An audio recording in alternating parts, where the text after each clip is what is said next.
Hello, I'm Chris Sleight, the editor of International Construction magazine, and in this video I'm going to talk about the outlook for global construction markets this year and looking ahead to 2014. We're going to look at the world picture and also focus in on a couple of key markets. But before I get into the construction information, I'd like to take a quick look at the general economic picture around the world, and particularly GDP data this year and next. This slide shows GDP growth around the world this year, and this is data from the International Monetary Fund, the IMF. I've broken it down into a couple of different regions, but I think the general pattern is clear. In developed parts of the world, the US, European Union and Japan, growth is flat or relatively low, whereas in emerging markets it's clearly much stronger, and that's particularly the case when you get to developing Asia, which excludes Japan, where economic growth this year will be about 7.1%. Overall global growth should be about 3.3% this year. Moving on to 2014, the whole global picture looks a lot better, particularly in the European Union, which should bounce back to growth. But I would say that this general pattern of slower growth in developed markets and much more robust growth in the emerging markets will remain, and that's really a long-term trend. So just to summarise, the global picture is a little lacklustre. The recovery in the US has taken root, but it's a little bit tepid, whereas in Europe the euro crisis has delayed the recovery and means there'll be long-term weakness for some time in the region. This has an impact on developing markets, of course, which seek to sell their goods to the US and Europe. And I think in general we're entering an era of much more moderate growth for these emerging markets. The overall picture is for a gradual long-term improvement. So why have I been talking about GDP figures when this video is meant to be about construction growth? Well, GDP is a pretty good proxy for construction output. As a general rule of thumb, construction output is about 10% of GDP. So if you consider that global gross domestic product is about 75 trillion US dollars, that means the global construction market is 7.5 trillion US dollars. And the other important thing to say is that construction tends to track GDP growth, although obviously specific policies and events in any given country will have an impact. So here is a map showing construction growth this year with figures based from various sources. The overall world picture is for 4.5% growth this year, and obviously that's significantly higher than overall GDP growth. Again, you see really quite strong growth in emerging markets of the world and a weaker picture in developed countries, and that particularly goes for the European Union, of course, which is still in a construction recession. But as I said, the overall picture this year is for 4.5% growth, and that equates to something like 340 billion US dollars more construction taking place this year than last. Now to look at a couple of individual regions. I'm not going to go into all of them, but I am going to pick out a couple of highlights. First of all, Europe, and as I just said, this is quite a disappointing market. Although Germany is seeing growth and it is the biggest market in the region, it's really out there on its own. The peripheral countries of the European Union are still declining, and while we expect to see some sort of recovery in construction output next year, the general policies of austerity mean it's very difficult for governments to invest in construction, and that means a weak civil engineering market in particular. And that's not really what construction contractors in the region want to hear, because the length and severity of the recession means the market is now about 20% lower than its peak back in 2007 and 2008.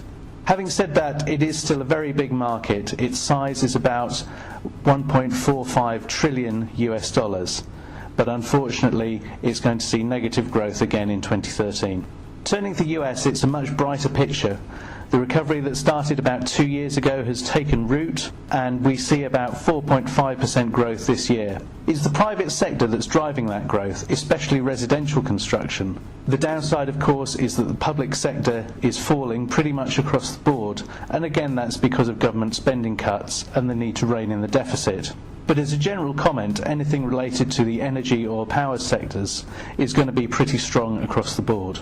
Turning to developing Asia, this is of course a very big market if you take it as a whole, but it does of course comprise an awful lot of countries with very different political and economic situations.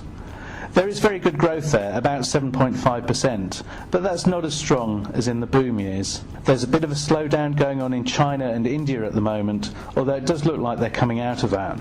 There is growth in other markets, and I think the general point to make about developing Asia is there's still a very strong focus on infrastructure and energy, and they're going to be the key sectors for some time to come. In Latin America, there is quite strong construction growth, about 5.5% this year, and this is despite the fact that GDP growth is pretty disappointing. Brazil, of course, dominates in the region, and there's a lot of talk about all the projects that are being built ahead of the forthcoming Olympic Games and World Cup. But there is a lot more to Brazil than these two sporting events. The energy and infrastructure sectors are massive, and arguably more significant than the building concerned with these sporting events. And there's more to Latin America than just Brazil. There are some promising smaller markets. Chile's pretty good at the moment. Panama, of course, is seeing an incredible boom because of the work going on to modernise and enlarge the Panama Canal. That's probably the biggest construction project taking place anywhere in the world at the moment. And Peru is also looking quite good. But not all markets in the region are good. Venezuela is suffering a certain amount of political turmoil following the death of Hugo Chavez, and it wasn't a great construction market before then because of the tight grip that the state held on it. Finally, to take a look at Africa and the Middle East, a lot of these markets are driven by commodity prices. Their economies really do hang on the price of oil, minerals, gold and so on. And that is something that's quite unstable and quite hard to predict. You are seeing a lot of countries diversifying. They've recognised the danger in that, and they're trying to build other strands to their economies to give them a firmer base for future growth. There are some very, very high growth economies out there. Nigeria, because of its oil wealth, although that is quite a difficult place to do business. And Qatar is also very strong at the moment. It's got a huge infrastructure building programme in place, and it also has a lot of work coming up in preparation for the World Cup some years down the line. Just by way of closing, this is a very rough estimate of the relative market sizes around the world. Obviously, the developed markets are quite big in their own right. If you look at North America, the European Union, or just Japan on its own, there's some quite big slices of construction activity. But the biggest region of them all is developing Asia, and the other emerging markets around the world do add up to a significant amount. To look at this in another way, about 57% of construction activity around the world today takes place in emerging markets. As I said before, there's a general long-term trend in place that emerging markets are going to continue to grow faster than developed markets. So in future years, that 57% slice will only grow further.